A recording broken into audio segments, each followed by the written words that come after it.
Hi, Keith here. The Rebel Civics show on the Unsafe Space Network is an education and discussion show on the principles of government, society, and individual rights. Today, I want to talk about Joe Biden's executive order, quote unquote, forgiving student loan debt. I want to explain why it's theft. It's transfer of a debt obligation from people who took on the obligation to other people, and it's by force. Government is by force. The English term for this is stealing. The debt doesn't go away. Looking at Joe's order, he uses the term forgiveness, canceled, relief. It's not forgiveness. It's not canceled. It's not relief. I call BS. So I'm going to get into three problems here. One, it's immoral. Theft is immoral. Taking other people's stuff is immoral, even when the government does it. Two, it's economically foolish. It's stupid if you think about it from an economic point of view. And it's unconstitutional. They have no authority to do it. So let's start by looking at the order. Beverly, if you want to pop up the White House briefing. So this was released in August 24th, the fact sheet about President Biden's order. And this was done by executive order, not by legislation from Congress. Student loan relief, supposedly. Three-part plan. So $10,000 in student debt for low to middle income buyout, also $20,000 in debt relief for Pell Grant. Just going to pick a few things out, but this is, if you just want the facts on it, what they say they're going to do, go to the whitehouse.gov. It's better than watching the news. I'm going to say what they actually said. One thing I picked out in here that was interesting said nearly 1/3 of borrowers have debt but no degree.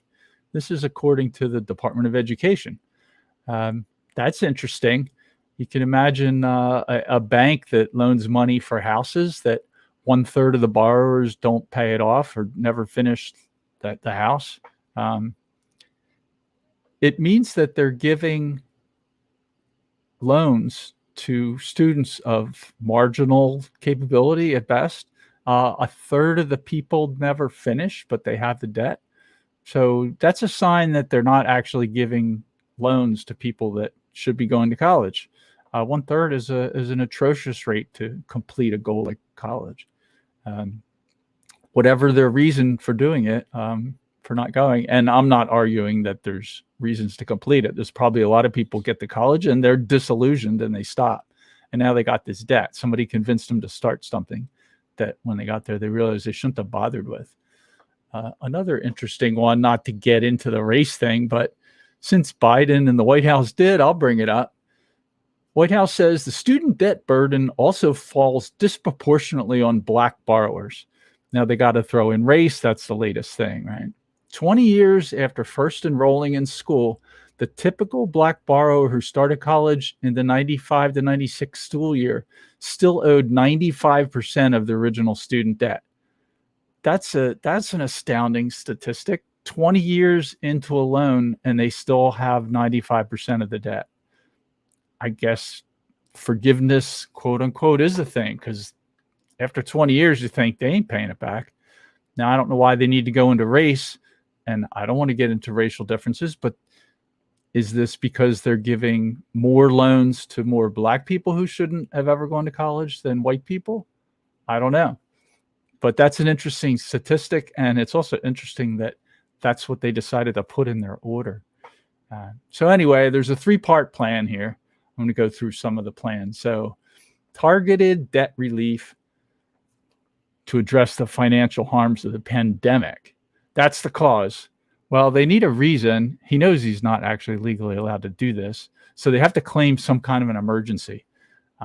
This is because of COVID. Everything's because of COVID now. So the rules here for this program, there's $20,000 in debt cancellation to Pell Grant recipients. So those are loans held by the Department of Education.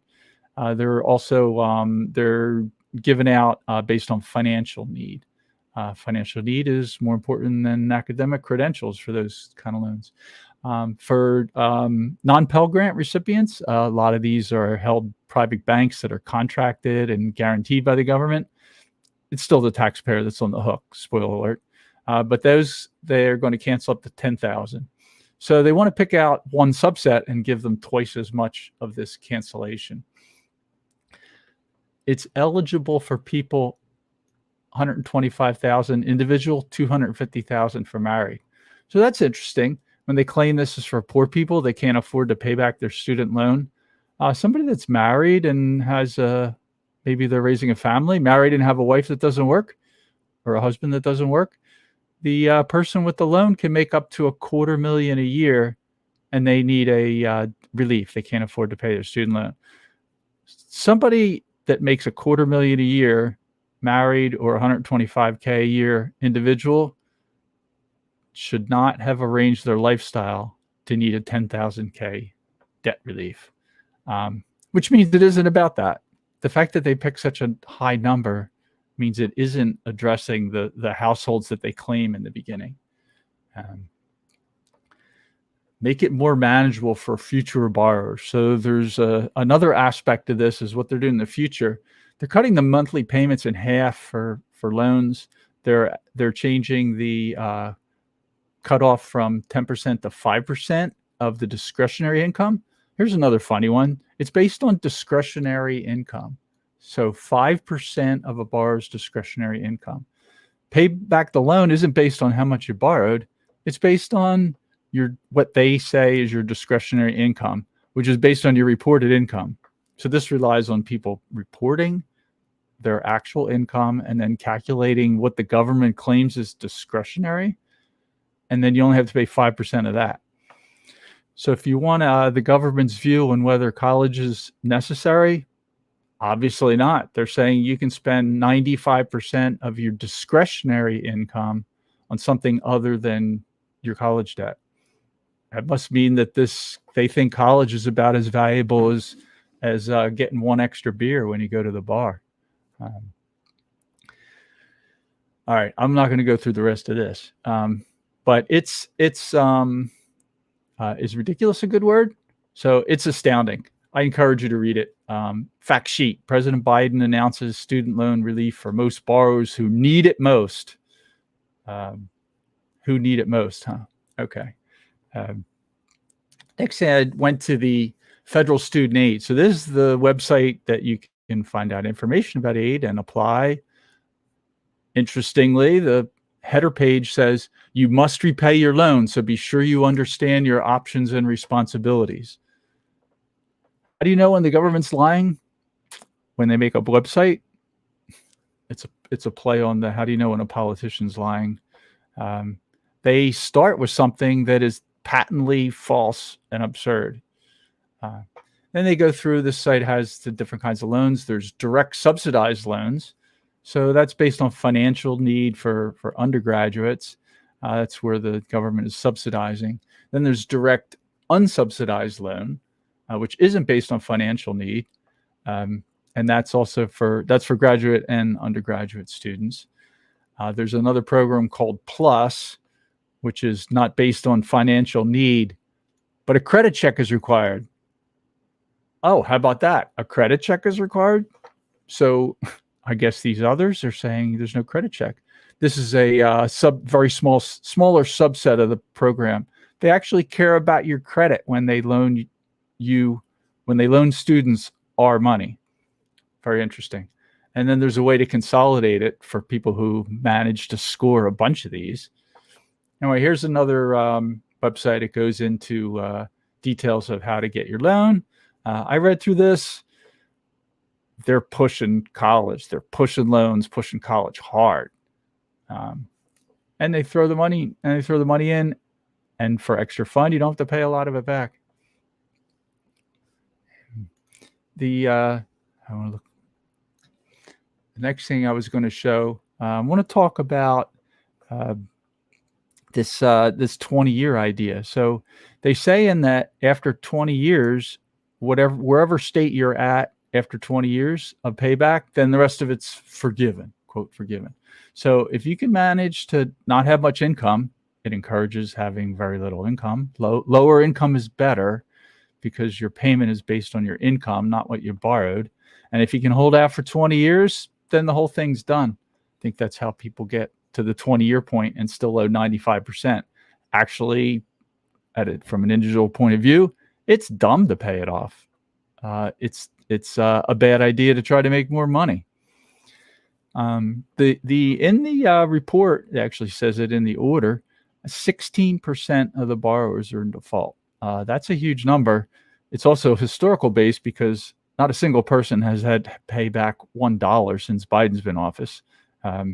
This is all paused because of COVID. So all of them are on a quote pause anyway. So they haven't been being paid back. The two changes in the payback rate I want to bring up, discretionary, it used to be 10%. That's the former. So they've only been charging people 10% of what they count is discretionary. They're going to lower that to 5%. Also, they're going to change the balance for given year from 20 year to 10. So now you only have to hold out with very minimal reported income for 10 years and you're done. This is a good deal. For the people that can get the money. It's a scam, but I guess I would have to say somebody going to college, it's stupid not to get a loan. I'm not encouraging helping steal, but I don't know. If I had kids, I might be telling them, yeah, take as much loan as you want. The titles of this, when you reading through this federal student aid and the Biden executive order, the terms they use here, I made a list of them from these sites. Forgiveness, it's forgiving. Debt relief, they call it debt relief. They call it canceling the balance. They call it canceling the loan. Cancel debt. Payment pause. And then the big one, racial equity. Very important. We have racial equity. Those terms are all lies. It's not forgiveness. It's not debt relief. It's not canceling a balance. It's not canceling debt. They are actually pausing payments, but the debt sits there. Somebody's paying the interest. This is just a wealth transfer program, and it's buying votes. But somebody's paying. These debts aren't going away. So those terms for it are all wrong. I made a list of the impact. So I'm going to talk about what really happens with these.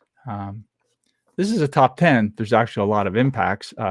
I limited it to 10, but I could have kept going. These are in no particular order. Number one, it teaches your responsibility. So doing this is telling young people going to college to be irresponsible. It encourages irresponsibility. It encourages signing up for debt, signing a legal contract, taking on debt, and you don't have to pay it back. Two, it's going to increase the cost of college. Can't get away from that. That's a natural effect. The more money the government dumps into college, and this is the government dumping our money into college, the more college payments go up. I have another article here that covers that. It's a Reason Magazine article. They go through an analysis here. One point they make here that's very good. So the university and the borrowers have incentive to cooperate and screw the taxpayers. For the borrower, it doesn't matter if tuition is $50,000 or $5 million. The borrower will be repaying the same amount, 5% of income for 10 years, actually 5% of discretionary, but regardless of the size of the loan or the cost of tuition. So it doesn't matter how big a loan you take. It doesn't matter how much the tuition is. All that matters is how much money you make after you take the loan out. It doesn't matter if you finish college. The university might as well raise prices. Of course, they're going to raise prices. And if you look at the trends in university costs, increased administration costs, increased rock climbing walls and nice pools and luxury student dining halls, like they have to attract students because the whole thing's a scam. So as the author says here, it's Robbie Suave, by the way, this way the university pockets more money and the borrower doesn't even have to pay it back. Yep. So that's the third effect on my list. Here's the article. Biden's immigration-driven repayment plan will make college much more expensive. And I'll digress slightly here, but I'll just mention his Robbie Suave's. This is the new Reason, by the way, and I've been reading Reason since the 90s when they were actually good. Reason now, I call him the Beltway Libertarian. You hear that name, or kind of left libertarian. Their solutions is to get more government control of the universities and Move to a system where the students don't take out loans. They pay a percentage of their income for the university. The funny ideas. Okay, back to my list. So that was number 2. College costs will be increased by this change. Number 3, inflation. Some of this debt, somewhere in the neighborhood of $500 billion, these various aspects, are going to be paid for by increasing the debt, the national debt.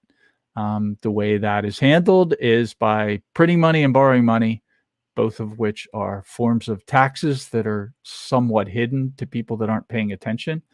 Inflation is increasing the money supply. That's the Federal Reserve printing more dollars that don't exist out of thin air. There will be some of that because of this. Federal government will also borrow some money because of this. That's a tax on future generations. So some of the burden of this goes on people that not only didn't go to college, but haven't been born yet. So sure, let's pay for college now, and we'll put the debt on people that haven't been born yet. That's the easiest group to dump taxes on.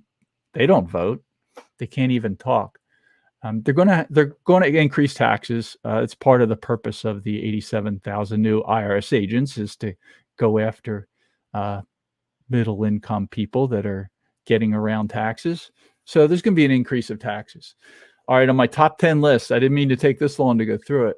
5, it's going to encourage more college degrees of limited use. So if somebody else is paying for it and you don't have to pay back the loan, it reduces the incentive to pick a college major that produces good income to pay back the loan. It actually doesn't matter.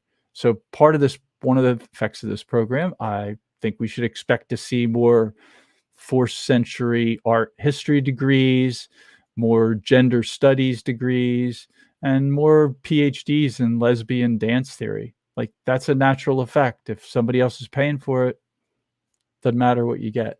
Number 6, it's going to expand the government loan program and the government debt. So this is all precedent. This is going to just be continued on. People are going to look at this and say, oh, we have to do better next year. 7, it'll set a precedent for future and even bigger forgiveness orders. It's going to be a requirement of the party that's doing this now, because next administration, they're going to have to say, oh, well, Joe only did 10,000. I'm going to do 12,000. Like, it's a one-upmanship. So expect this to set a precedent. This is not a one-to-one time. Number 8, teach kids that DC will step in to solve every problem, including your screw up. You screw up, don't matter. DC will step in and take care of it.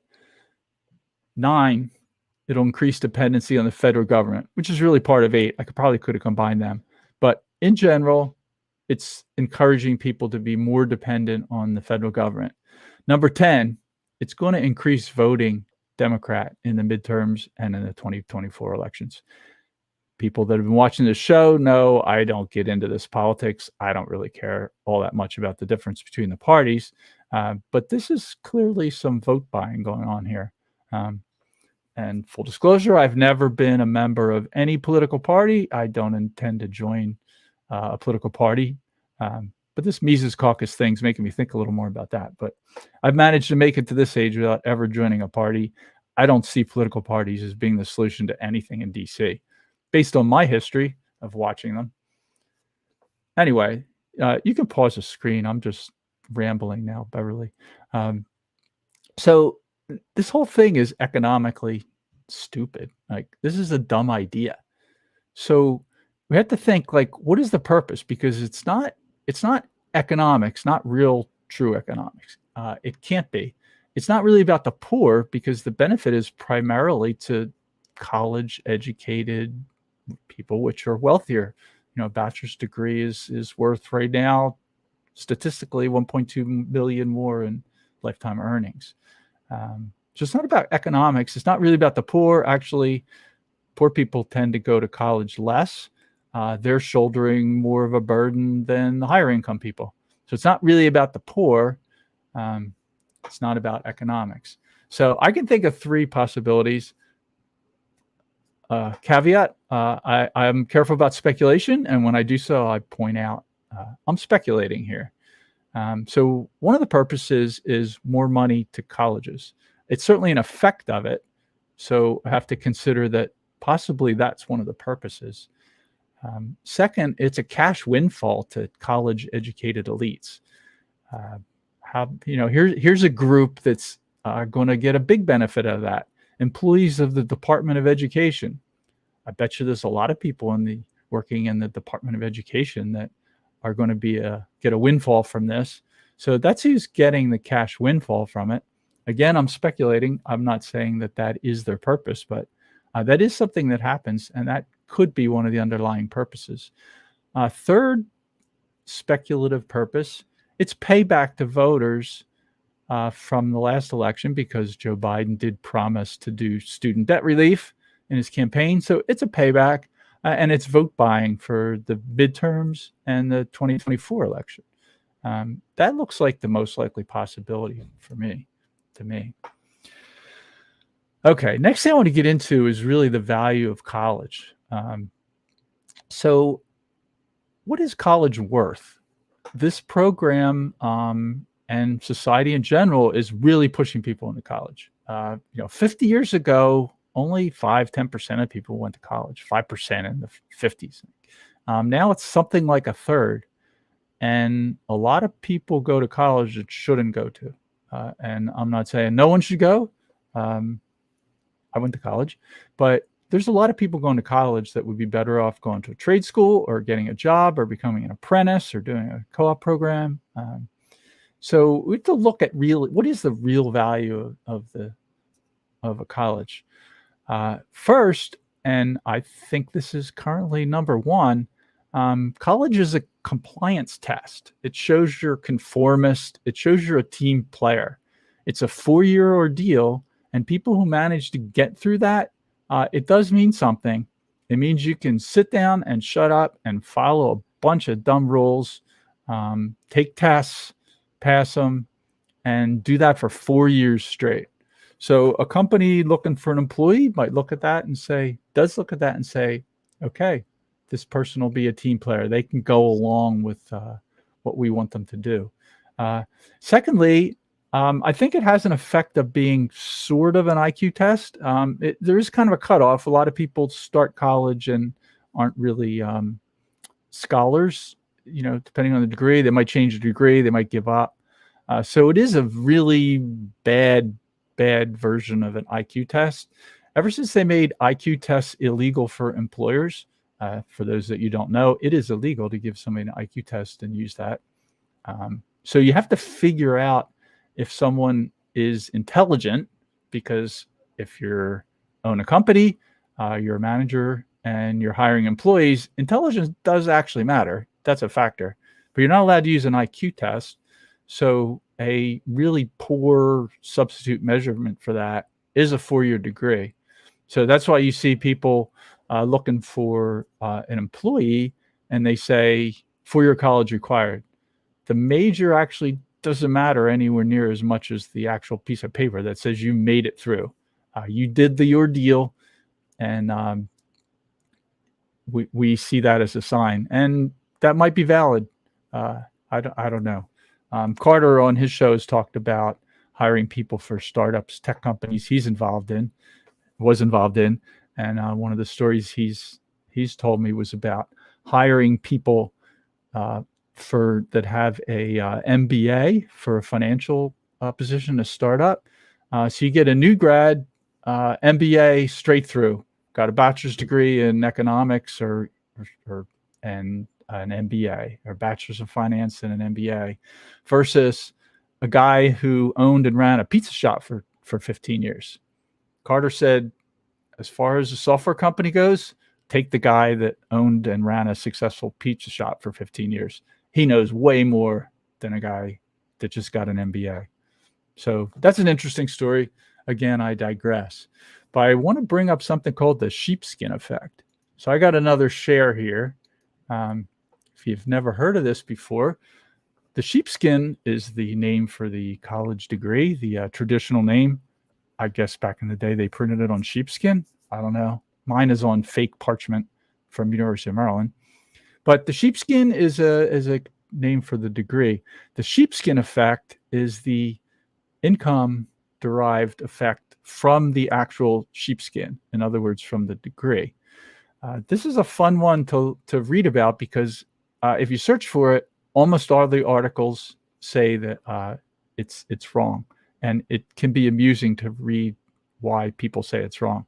Basically, university professors and Department of Education wonks and Keynesian economists will argue that it's false.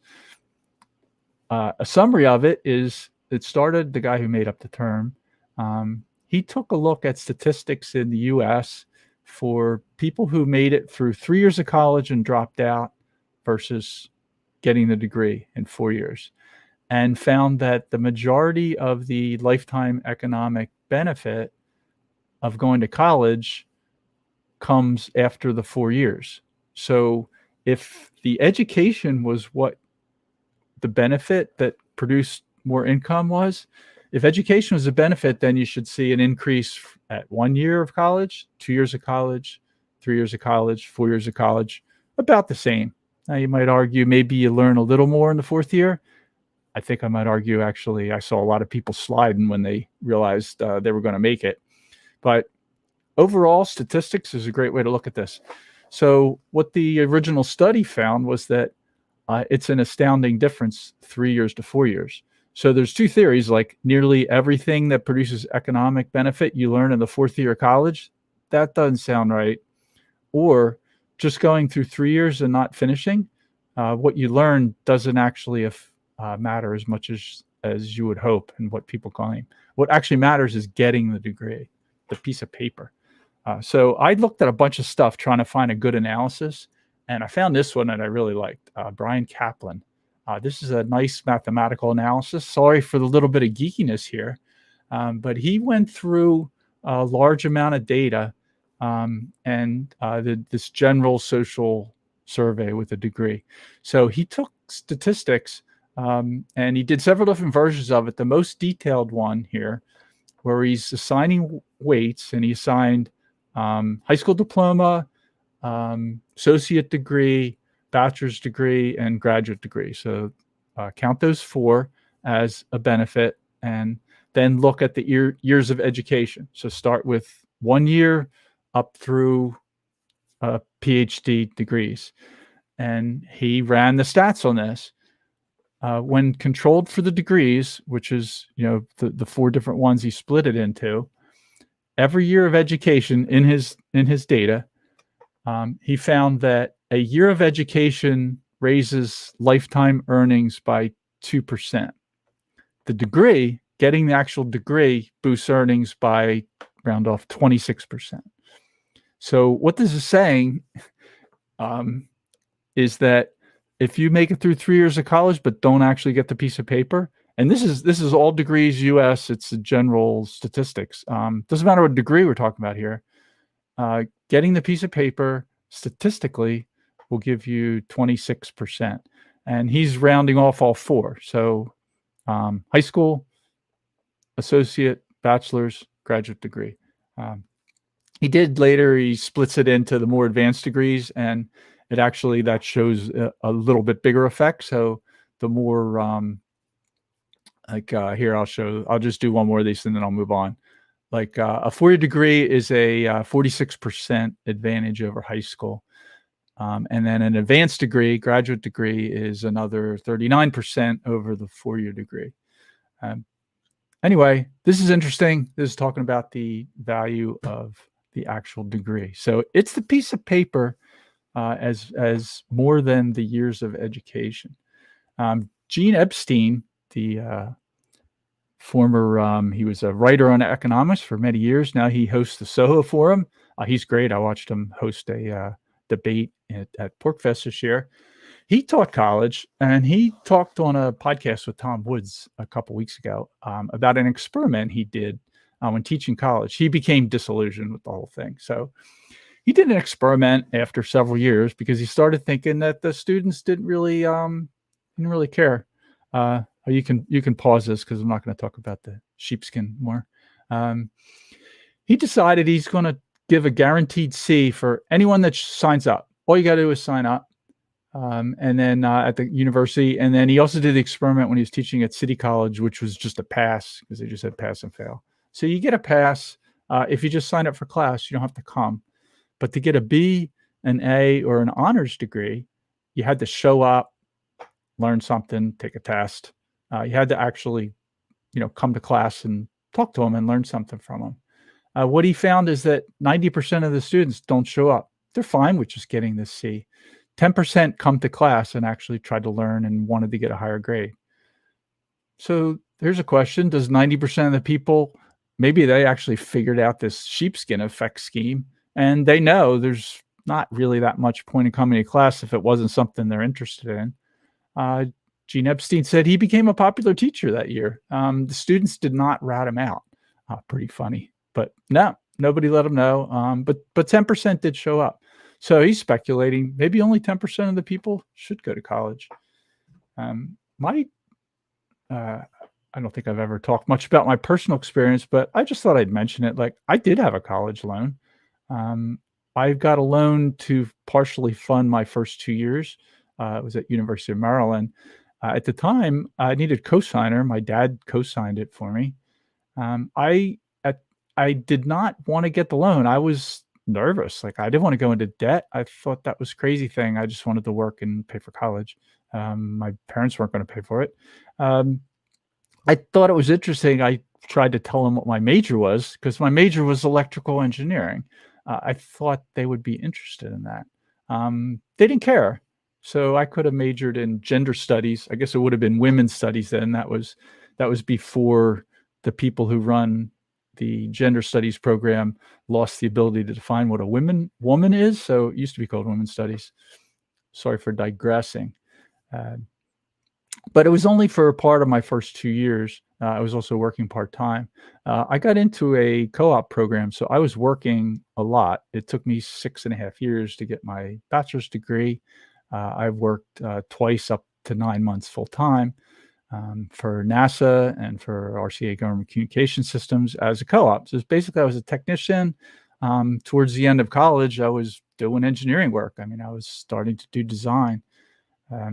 I thought at the time that if I wasn't doing that, I would not have continued through college because, and this is for an engineering degree where you can't get a job without the degree, and you do actually learn some stuff that you need. So for engineering, you can't get a job. I started out with my degree doing circuit design on laser film recorders for surveillance printers, U2 printers. No, you got to have a degree to do that. But what I found interesting when I was interviewing for jobs as I was graduating, as soon as companies, I interviewed for a bunch, as soon as they found out I was a co-op and I worked for a year at NASA on satellite, weather satellite stuff. And then I worked 4 or 5 different stints at RCA on laser film recorders. All they wanted to hear about was my work. They didn't like, did I get a degree? Yes. What school? University of Maryland. Good. No other questions about that. Maybe ask the GPA. I had a decent GPA, but I think a couple people didn't even ask about that. They just want to be sure I was going to finish, and then they want to know what I did. Like, that's what interested them. I think intern programs, I've heard about one where you do a little boot camp for a year, 1 year of basic education, then you work for 3 years for a company, and they give you a 4-year degree from that and job with the company. I think we should be encouraging way more of that. I see these people whining about their lifestyle, and I only want to spend 5% of my discretionary income on my college loan, and I can't pay my rent because my loan's too high.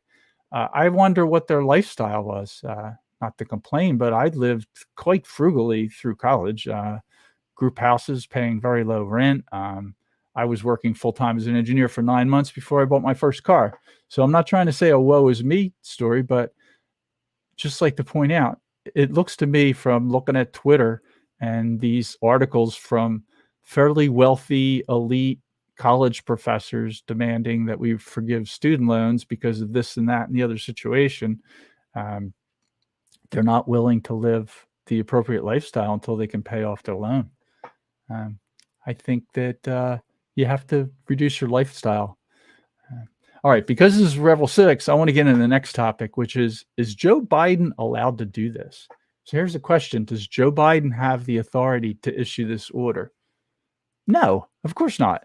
I think even Joe Biden knows that because he said it a year ago. Nancy Pelosi said it a couple years ago. Like, no, Joe Biden can't announce forgiveness. So if you want to know what Joe Biden's allowed to do, you look at Article 2 in this handy little book. I know I'm pushing this. Please read it. It takes like an hour. I read it every July 4th. Article 2, Section 2 and 3. They're real short. It's only a page in here. They list everything that the president is delegated a power to do. There's nothing remotely like this in there. I reread it again this morning. The only thing that's close, he shall take care that the laws be faithfully executed. So if Congress establishes a law, he does have to execute it. But this isn't about a law. Congress didn't establish a law for debt relief. So he can't do that. He can't rechange the rules. So no, Joe Biden has no authority to do this. They claim, I looked up what they think this is based on. As I said earlier, they think it's because of COVID, because it's an emergency, that it's a debt relief. There is a law that says they can do student debt relief because of a war and crisis and emergency. And they say COVID is the emergency. As a side note, COVID was not an emergency. The emergency was the lockdowns and the all the various things that went along with that. It was the government's reaction to COVID that was the emergency. But no, I just want to call BS on Joe. You don't have authority to do this. Who else might? Congress. Can Senate and the House of Representatives do this and pass a law and send it to Congress? No, I reread that too. That's Article 1, Section 8. That's 2 pages in the little book. And I went through them again just to see, like, did I forget? Did I miss something? Is there something in here that allows Congress to forgive debt? And then back up one step further. Is there something in here that allows Congress to implement a student loan program? And one step further, is there something in here that allows Congress to set up and fund a Department of Education? The answer to all those questions is no. The entire Department of Education is unconstitutional. There's no authorization to do that. The student loan program is unconstitutional. And Congress saying it's okay and the president saying this is an emergency doesn't change that. Emergencies do not change the authorization that the states delegated to the federal government in here. I'm going to mention one thing that I saw that I would entertain an argument, possibly. Article 1, Section 8, Congress's job. One of them is to provide for organizing, arming, and disciplining the militia. Now, perhaps you could argue, and the militia, this is when they're employed in service to the United States. They reserves to the states the appointment of officers. So this is the militia in 1788 when this was ratified. That's what we're talking about here. That is all the body of the people, all able-bodied men from 16 to 50 or so. That's who the militia is. They're no standing army. Remember, they were adamantly opposed to a standing army. So when they say authority in training the militia according to discipline prescribed by Congress, so it leaves the training of the militia to the states. But it does say that Congress can provide for organizing, arming, and disciplining. So Congress can fund, say, an AR-15 for every able-bodied man. You could argue that this would allow funding an AR-15 for every able-bodied man that was in the militia and trained. And perhaps you could argue that Congress could fund education for that. So if somebody wanted to try that, I might say, okay, I'll buy that. Congress can establish a Department of Education whose job is to do tactical and strategic training to the militias of the state for the people who join the militia. I don't see how you can get 4th century art history and Middle English languages degrees out of that. So as far as I'm concerned, no, they're not allowed to do any of this. And we should just shut down the Department of Education, which, by the way, is the only way to fix this problem. If we really want to fix the schools, you got to start with separating the federal government and schools. So I got another a quote I'd like to show you. So if you want to pop the slides back up, Beverly. This is somebody I mentioned on one of the last episodes, George Mason. He's an interesting founder that a lot of people don't hear much about. George Mason is often referred to as the father of the Bill of Rights. When Virginia seceded from England, which was way before July, don't hold me to it, but I think it was May of 1776, March, April, May, in there somewhere. Virginia was one of the first states to secede. Virginia seceded, they wrote a constitution, they became an independent state, and they had a Virginia Bill of Rights, which was written by George Mason. So when they did the actual Bill of Rights, so years later, 12, 13 years later, somewhere in there, they wrote the Constitution, then they had the Bill of Rights. The Bill of Rights is based on what George Mason wrote. When James Madison, he was the delegate to the Constitutional Convention for Virginia, one of them, and he brought the Bill of Rights when that was done in the 1790s, 1791, I think. Anyway, George Mason is the father of the Bill of Rights. I'm going to quote something. This is from a memorandum he circulated after the Constitutional Convention. It's a great read. I encourage you to go check this out. And we'll put the links to this in the show notes if you go to the Unsafe Space website. He wrote this: objections to the Constitution of the government formed by the convention. So this is 1787. So remember, September 17th, 1787 is when they released the draft or the proposed Constitution from the Independence Hall in Philly to the states to ratify. He wrote some objections to it. George Mason was one of the 3 delegates in the convention of Philly that voted against it, did not sign it. He didn't think it was limited enough. He was concerned that there was no Bill of Rights, that they hadn't limited the federal government enough in some key areas. He was concerned about the welfare clause. He said that is too open-ended, that wording, and a future Congress is going to abuse that and use it to do whatever they want. He was concerned about the supremacy clause, that was too open, that they should have clarified what that actually meant better. And he was concerned about the interstate commerce clause. Those were some of the things he objected to. But I posted this quote. If you follow the Unsafe Space Facebook page, I think I posted this yesterday, the day before, but I love this quote. So George Mason said, "This government will commence in a moderate aristocracy. It is at present impossible to foresee whether it will, in its operation, produce a monarchy or a corrupt, oppressive aristocracy.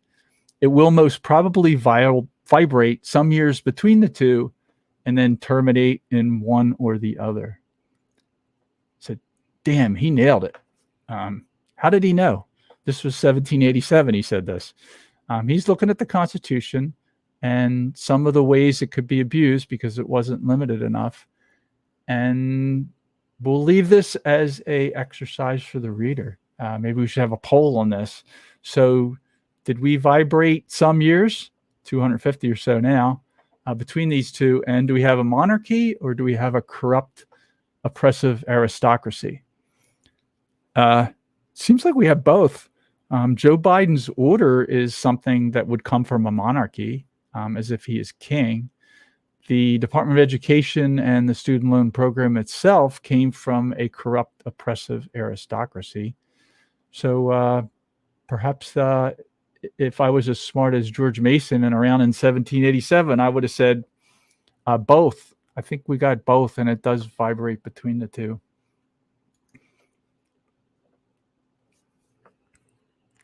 Sorry, I'm reading one of the chats here from Andrew Thompson. I think I need to absorb that when I'm not on the air here live. But yeah, post it in the YouTube notes, and I'll respond to it, Andrew. So George Mason's quote, I think, was valid. Some of his objections to the Constitution were valid, and we see that today. So the next thing I want to talk about is the benefit skew. So the benefits of this, so the question is like, who is this going to go to, this forgiveness? The beneficiaries, it benefits the top 10% earners as much as the bottom 30%, according to a study. I'm going to show you this study. It's regressive. So this article, you go up to the top here, see what I'm looking at, American Spectator. Funny headline, Uncle Joe, I paid off my student loans. Can I have some other free stuff? That applies to me. I paid mine off. I had 7 years. And thank you to the taxpayers when I was in college, because I didn't have to pay the interest while I was in college. And I think for 6 months after, I was in a program called the GSL, is when I had guaranteed student loan. But I digress. Anyway, this study is really interesting to read. I enjoyed it. Let me find where I was again.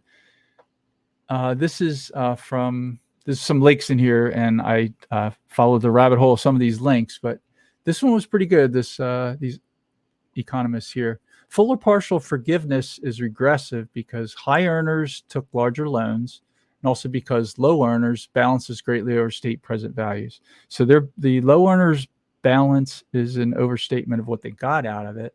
So forgiveness and more forgiveness benefits in their analysis the top decile, that's the top 10%, that's what we're talking about, as much as the bottom 3 deciles combined.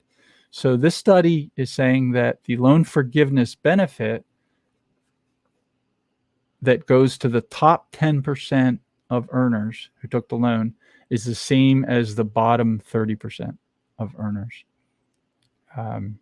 That's interesting. So if you say this is about poor people, actually it looks like it's about rich people.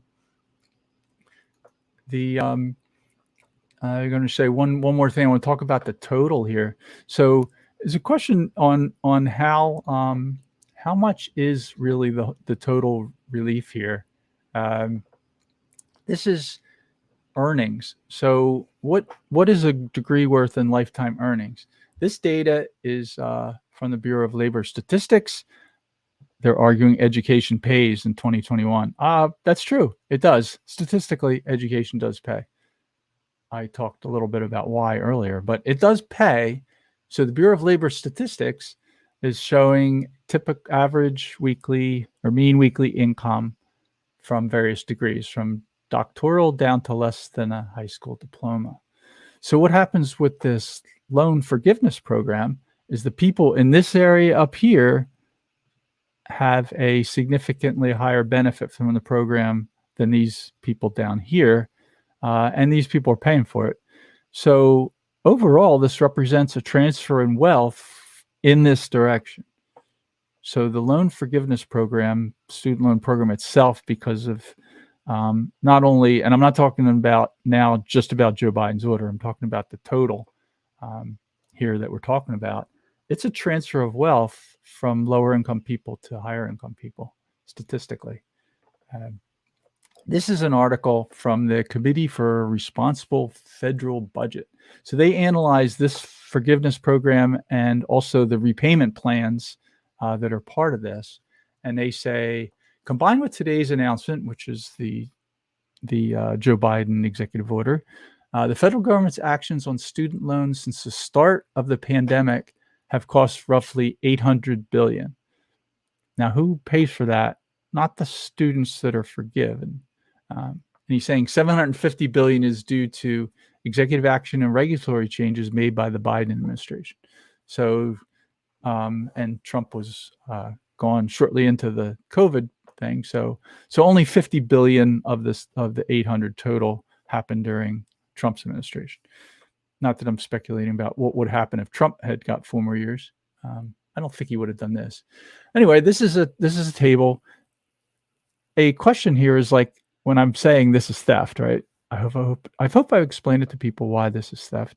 How much are they stealing? That's an interesting question.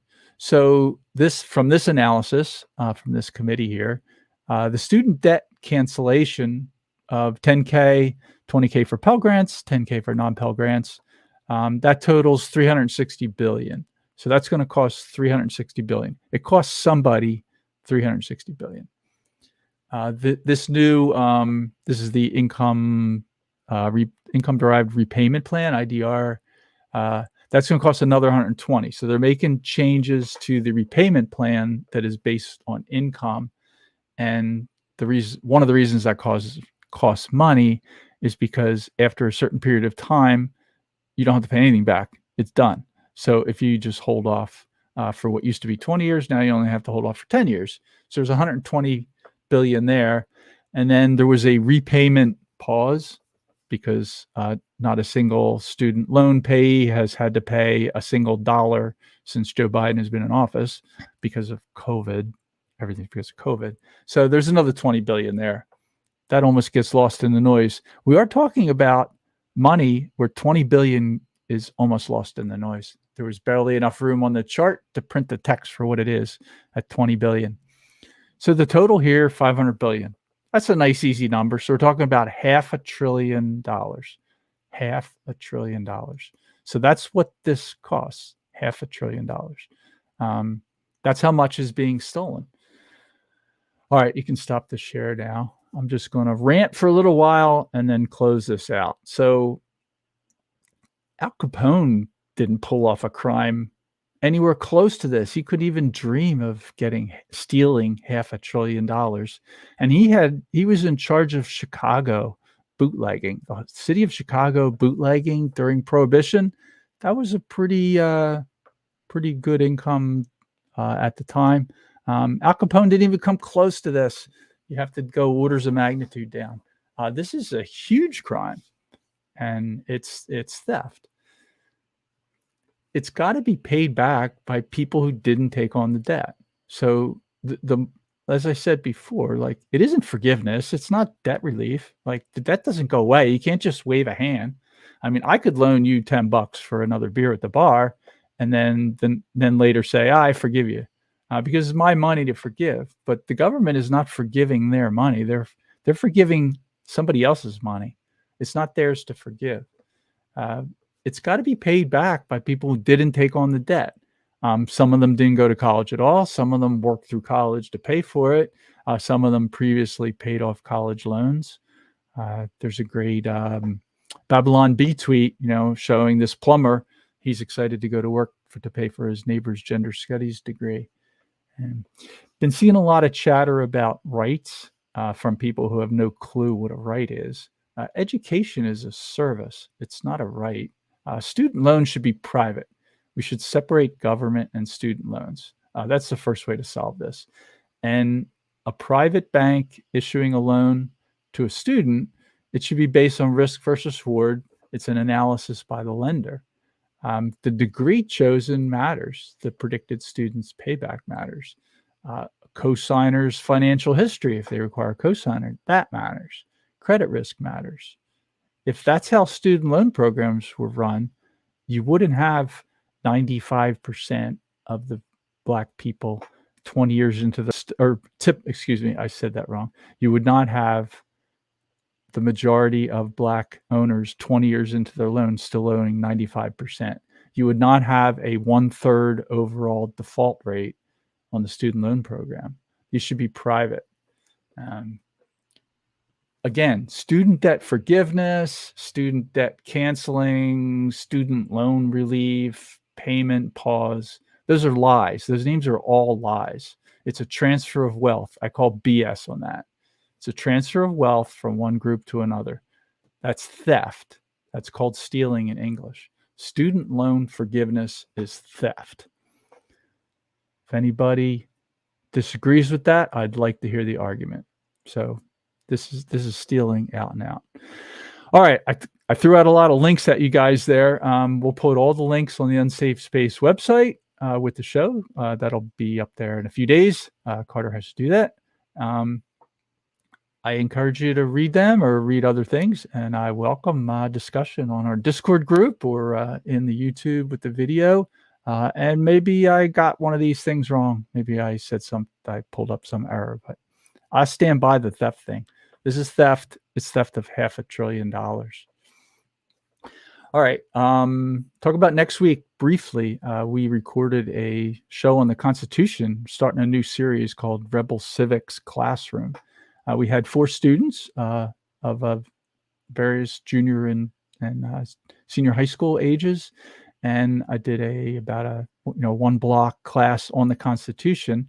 It meets the requirements of Constitution Day for anybody who hasn't heard of that. September 17th, 1787 was the day that the Continental Congress in Philadelphia finished the proposed Constitution, and they sent it out to the states for ratification. It took until June of 1788 for 9 states to ratify it. But Constitution Day was established by Congress as a holiday called Citizenship and Constitution Day. There's a federal law that requires all schools that accept federal funding to teach a block of the U.S. Constitution on Constitution Day. They can do it on the week. A lot of schools call it Constitution Week, but it's legally required if you accept any federal funding to do that. Not that I would use a legal required by Congress as an argument for something, but I'm curious. I wonder if people know, do their children in schools that accept federal funding on September 17th of each year always get a class on Constitution? So what we did for Rebel Civics is we recorded a class. We're going to release it for the Rebel Civics show next week. So it's out a couple weeks before the Constitution Day, Constitution Week. And if your school doesn't teach your kid this, you can show them the Rebel Civics video. I know most of my shows here have been addressed at adults. This one was aimed at high school, junior high school. I've guest taught the Constitution from 6th grade through 12th grade in local schools a bunch of times. It was fun doing it on video. So I encourage you to ask your school, do you do this? If they don't, maybe you send them the Unsafe Space video on it. All right. So later this week, tonight, Florida time for me, we got Dangerous Thoughts with Carter. I think he's going to talk about this school stuff too, but he'll do it from more from a philosophical view. He probably won't get into the Constitution, but I will enjoy watching that. And then we got Token Minority Report tomorrow. So anyway, thanks for watching. I enjoy the chat. Anybody who wants to post on YouTube or some of the other platforms, and I find it, or say something in the Discord group, I enjoy comments on that. And I know there's a lot here I covered, but anyway, thanks for watching. I'll see you next time.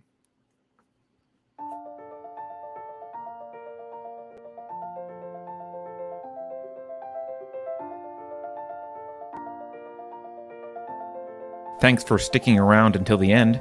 If you're new to Unsafe Space, check out our deep content library that includes discussions with everyone from James Lindsay to Brett Weinstein. And please consider helping to fund our work by visiting unsafespace.com/donate. You can find us on a variety of social media platforms, and you can find a community of like-minded individuals on our Unsafe Space Discord server, which is open to financial supporters at any level. We hope to see you there. Warning. This is an unsafe space. Dangerous ideas have been detected. It would be better for your health if you forgot what you just heard. That should be easy for someone of your intelligence. The following co-conspirators are hereby ordered to watch CNN. Experts agree that 87,000 new tax collectors will make inflation feel like less of a problem. I think we can agree that the FBI's track record speaks for itself. If you think about it, only government-sanctioned experts should be allowed to express opinions. But don't. Think about it, I mean. That's not your job.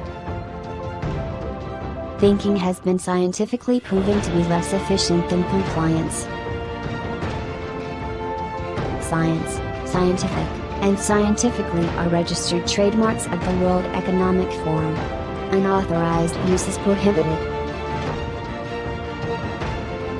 Computer voice courtesy. Never mind, that last line is fake news. Please disregard it and return to your safe space immediately. There will be cake,